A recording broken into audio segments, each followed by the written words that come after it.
Hello बच्चों, let's read this question. So the question says, what were the reasons of launching multi-purpose river projects in India after independence? Second is analyze the merit of multi-purpose projects. यहाँ पे हमसे पूछा गया है कि multi-purpose projects का जो launch करने का मेन रीज़न है वो क्या है और multi-purpose projects कैसे बेनिफिशियल है हमारे लिए उसको बताइए.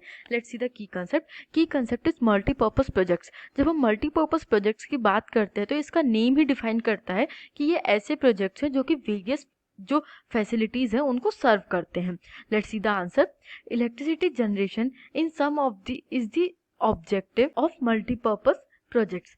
In India generates approximately 22% of its energy needs by this. Electricity production एक मेजर फंक्शन है मल्टीपर्पज़ प्रोजेक्ट्स का और इंडिया में मल्टीपर्पज़ प्रोजेक्ट्स के थ्रू अप्रॉक्सीमेटली 22% इलेक्ट्रिसिटी जनरेट की जाती है जो हमारी एनर्जी नीड्स को सेटिस्फाई करती है. Second is these projects control flood by storing excess water in their reservoirs.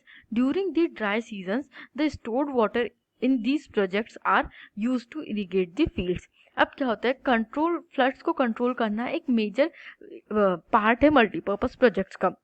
Multipurpose projects usually ऐसे रिवर्स पे बनाए जाते हैं जो फ्लड के चांसेस जहाँ पे ज़्यादा होते हैं या जो हैवी मेन रिवर्स होती हैं उन पे. तो यहाँ पे अगर फ्लड आता है तो एक्सेसिव वाटर को रिजर्वॉयर्स में कलेक्ट कर लिया जाता है और ड्राई सीजन्स के टाइम पे उस वाटर को यूज़ करके इरिगेशन फैसिलिटीज़ को फुलफिल किया जाता है. Third is trees are systematically planted around reservoirs in these projects which help in preserving the natural eco system as well as wild life.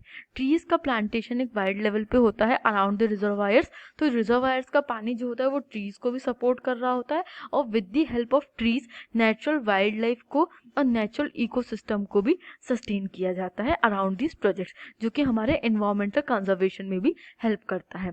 I hope you understood this question. Thank you and best of luck.